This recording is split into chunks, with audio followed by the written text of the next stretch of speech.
Have you ever wondered how sailors on massive aircraft carriers cope with the dreaded seasickness? Hold on tight, because we're about to uncover the jaw-dropping secrets of battling the horrifying seasickness on aircraft carriers. Imagine a huge aircraft carrier cutting through the waves and strongly facing the vast ocean. Despite how grand these ships may be, sailors can still suffer injuries from the rough seas. There is no complete way to entirely escape the reality of seasickness, no matter how much training they receive. Seasickness can be considered as a milestone for sailors on aircraft carriers. Motion sickness may affect even the most prepared sailors, particularly when they board a carrier for the first time. But don't worry, even the most inexperienced sailors eventually become tolerant to the discomfort with practice and exposure to the sea. One trigger for seasickness can be certain smells. These smells, which vary from savory food to calming scents, can seriously upset a sailor's stomach. When a sailor detects an unsettling odor, they rush to the deck for a breath of fresh air, which becomes their refuge. Greasy foods and alcohol are also avoided during rough waves because they do not mix well with the unstable conditions. Now imagine being on duty and having to perform important duties while experiencing seasickness. Although it may seem difficult, these committed teammates continue to carry out their tasks regardless of their discomfort.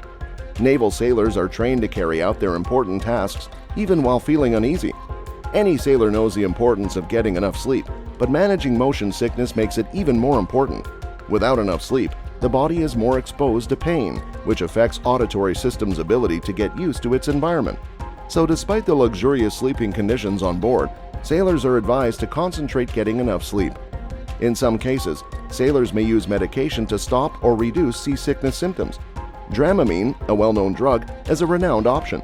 To boost the effects of their anti-seasickness medication, sailors are often told to take it before time. There is even a strong treatment known as the Navy cocktail, an oral medicine containing phenergram and ephedrine, but it needs to be approved by a medical officer. While some sailors turn to sleeping pills to pass out during unstable seas, this method has risks of its own. Highly effective sleeping pills may cause sailors to be unaware of serious situations, such as an attack or emergency on the ship. Therefore, this method is frequently rejected in favor of other treatments. It's interesting to note that seasickness is not just a physical battle, it also has a strong psychological dependence. In general, symptoms of motion sickness are less severe in sailors with strong mental immunity to it.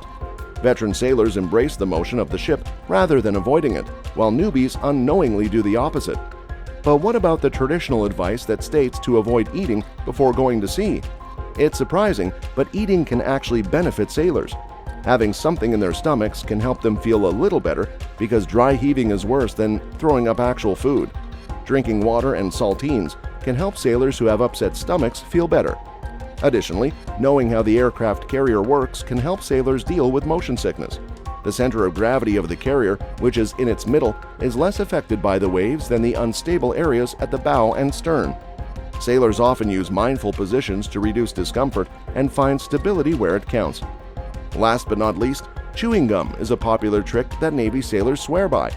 It has been discovered that keeping their mouths busy with gum will help in their smoother sea travel. According to medical professionals, motion sickness results from the brain receiving too many signals at once. Sailors may separate themselves from their surroundings and relieve the symptoms by keeping their mouths busy.